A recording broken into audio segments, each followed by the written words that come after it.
think we have some time travelers that have been exposed. That went into my shed and disappeared. And this is gonna blow a lot of people's minds. And if you're still denying that this is real at this point, this is gonna change your mind. So just a quick recap. This guy walks around my backyard, goes to my shed, opens the door, goes inside, and disappears. Called the cops came, they went in the shed twice. He wasn't in there. They looked, I looked like an insane guy. The cops were like, what is this guy smoking?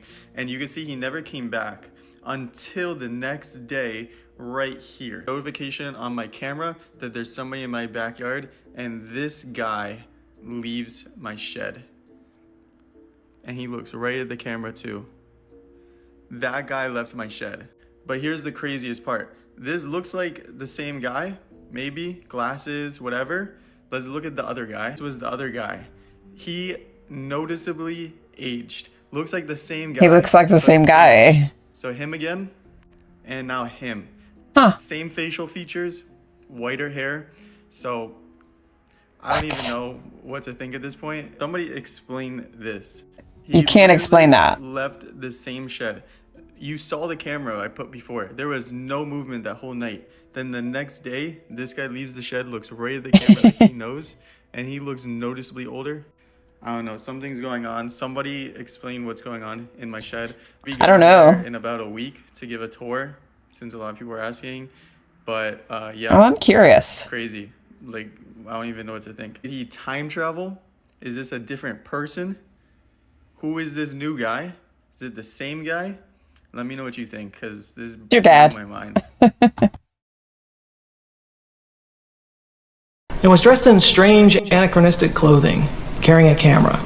Little did they know that they were possibly standing face to face with an actual time traveler. The man's name was Sergei Ponomarenko, and when the police asked him for his ID, he handed it to them, and the first thing they noticed was that it was issued from a country that didn't exist anymore, the Soviet Union.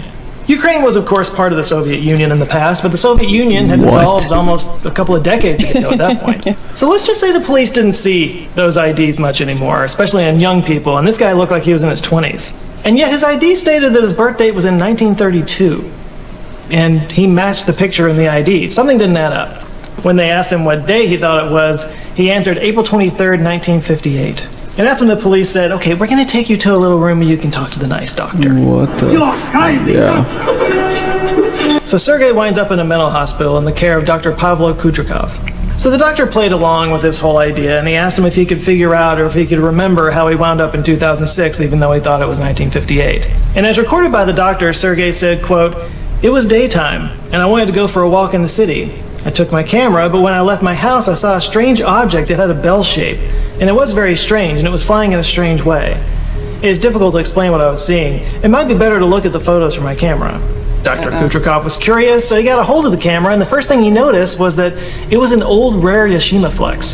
The doctor was a bit of a photographer himself, so he recognized the brand and knew right away that this was like an antique. Which is a problem, because they used a type of film that hadn't been manufactured since the 1970s. You can't just take it down to the CVS to get it developed, so he called in a photography expert named Vadim Poisner. Vadim got the film out, and he was able to see from the real info that it was manufactured in 1956. But it was in perfect condition. So he developed the roll, and this is when everything just kept getting weirder. What he found on the roll were photos of Kiev, but clearly from a long time ago. All the cars, all the clothes, all the street signs, all were from the 50s. And there were photos of buildings that didn't exist anymore. And right there in front of those buildings was Sergei with his girlfriend at the time, out enjoying a beautiful day, wearing the exact same clothes he was found in. And the last photo on the reel, just as Sergei had suggested, featured a bell-shaped UFO. When the doctor asked him about the UFO photo, Sergei said, quote, "Now are you convinced I'm telling the truth? I so far do not understand what this object is and how something like that happened to me at the same moment when I took the picture and I went down to look at the camera and somehow I showed up in this year." Mysterious man flew into a Tokyo airport with a passport from a country that does not exist. So he's called the man from Taured because on his passport it said that the country he came from was called Taured. He spoke fluent French, but he also spoke fluent Japanese and a bunch of other languages. I wonder how he even got on the first plane to begin with. Apparently his passport had had stamps from a bunch of other countries and he had been through Tokyo many times before and was never stopped. The customs stops him. They're like, "Where is that?" And he points to this on a map, Andorra.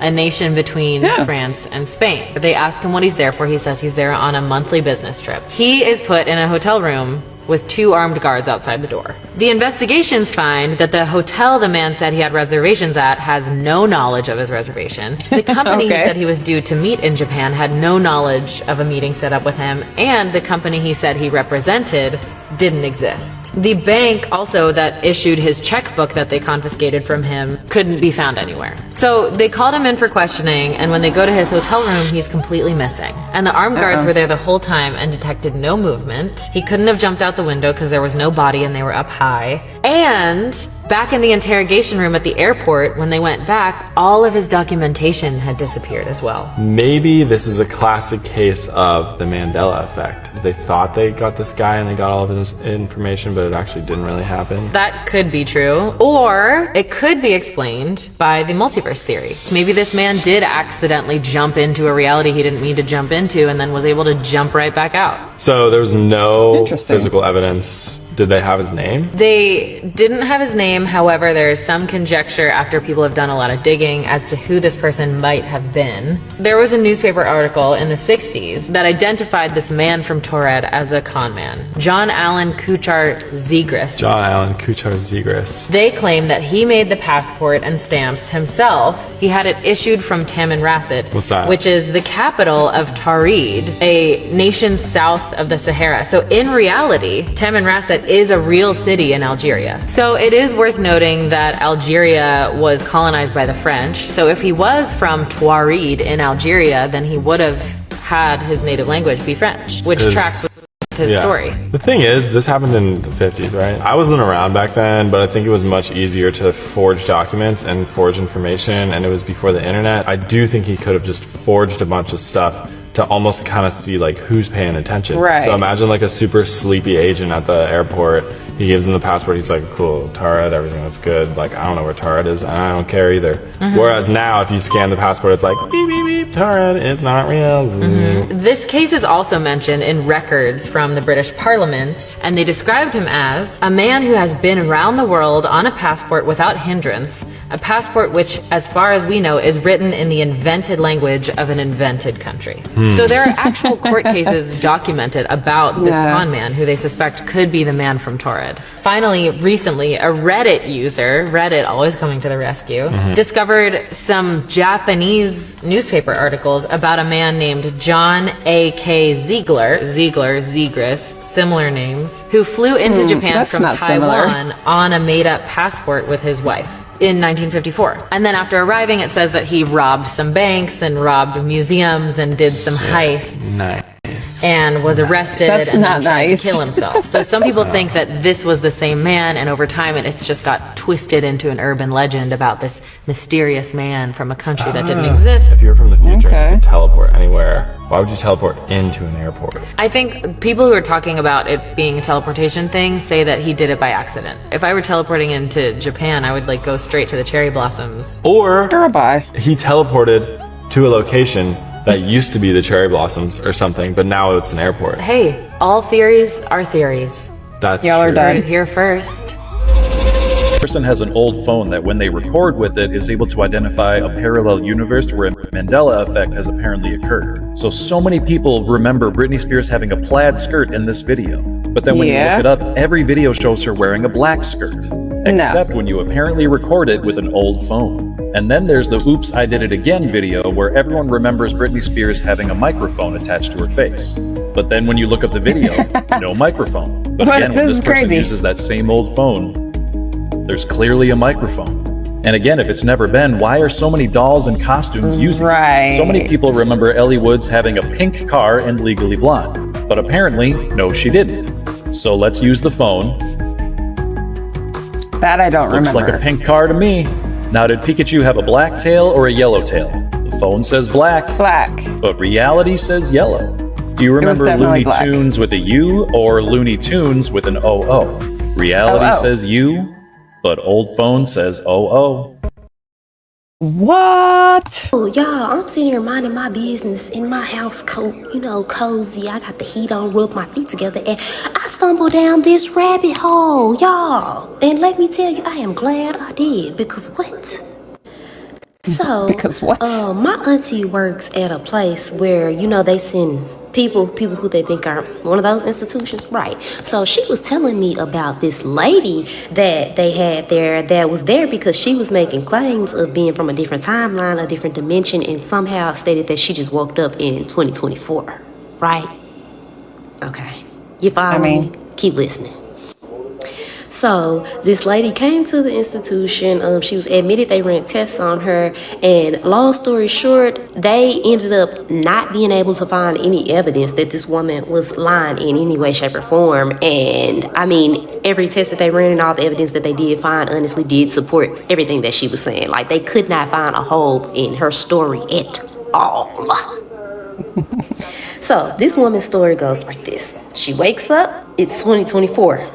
She's looking around like, where am I? What's going on? And how did I get here? Right? Okay. So she ends up going outside and stumbling upon a stranger who she described as having colorful hair, face tattoos, and piercings, which scared the shit out of her, I can imagine. So she literally is looking around in this futuristic world compared to where she woke up from, and she asks this man, who looks very odd to her, I'm guessing, and she asks him, "Are you an alien? Where am I? What's going on?" So you can imagine straight out of the gate, this man's probably thinking like, "Lady, who are you? Are you crazy? Like, go away." She proceeds to start telling this man, "I am from the 80s. When I went to sleep, it was 1984, I believe they said. And what year is it now? What's going on?" This man proceeds to tell her, "Baby, it is 2024. Like, did you bump your head before you went to bed? Because it's not the 80s. It hasn't been for quite a while." So the guy proceeds to ask her multiple questions about different things like the Mandela effect and so on and so forth. So he starts asking her questions about like the Bernstein Bears. I guess the Bernstein Bears, were spelled different. And so he asked her, did he remember them, and how did she remember them being spelled? She responded that she remembered the Bernstein Bears being spelled with the A. That's number one, with the A. Which would mean that she wasn't from today, she was from back then when it did have an A. Then he proceeds to ask her about Nelson Mandela, the whole gist of the Mandela effect. And she tells him, yes, Nelson Mandela is the president in South Africa. At least when I went to sleep, he was. He's not dead. This man is still very much alive. So he's asking her all these different questions, and she literally gets every single last one of them correct for her being born or going to sleep in the time period that she said she went to sleep in. Okay. So at this point, the man is intrigued. So the man shows her TikTok, and they get on TikTok together, and she kind of goes down this whole rabbit hole of like different dimensions, timelines, and she's 100% convinced that somehow she ended up switching timelines. When she went to sleep, she woke up, it's 2024, she does not want to be here, and she needs to go back. Okay. So luckily this woman had shelter because the house that she woken up in was a house that her family owned, and apparently it was still in her family in 2024 because that's the house that she woke up in, and so that is where she was staying at. So she goes back home. This woman goes down like this whole long rabbit hole of like conspiracy theories, trying to figure out what happened and how can she get back home, to the point where she is like obsessed with it. She's starting to go crazy with it. Like, this is all she's doing every day, every single day. She's saying she has a husband, she has children, and she needs to get back home ASAP. She got a family, and it ain't no reason for her to be in 2024 all alone. Girl, get to the point. So this woman, long story short, ends up going crazy with these conspiracy theories, and then one day she walks into a scientific research center where she's located, and this woman basically has a whole plan devised of this device she needs made in order for her to go back to the 80s. So that does not go over well, of course. The police ended up being called, and she kept coming back day after day, and which eventually led to her being instituted. Like, they put her in a crazy house where she met my aunt. And she told my aunt her whole story. There's a lot of details and things that I'm leaving out. If y'all want them, I have to put it in a part 2. But Yeah, which is where she met my aunt though. So she confided in my aunt, telling her, you know, her whole life story, everything that was going on, and, you know, how she was determined to make it back home. And she just did not understand or could not understand how she ended up here to begin with. But she was determined to make it back home. She had to make it back home to her family, her kids. And at this point, that was like her life's mission. This video is already too long. If you want to know what happened after that, then I'll do a part 2, or if you have any questions about anything that I left out in this part, then yeah. But to me, that was just so crazy, and it made me kind of start going down a rabbit hole and going crazy too, because I started thinking like, what if she isn't lying? Like, so many people just like to say that these things are lies, but what if this lady is not lying? Like, we have seen weirder and crazier things happen in this lifetime, and how did she get here? Because I want to go to sleep and wake up in a different time too. I cannot believe she just wasted my time. Anyways, if you enjoyed this video, please let me know in the comments below, and I will see you in the next one.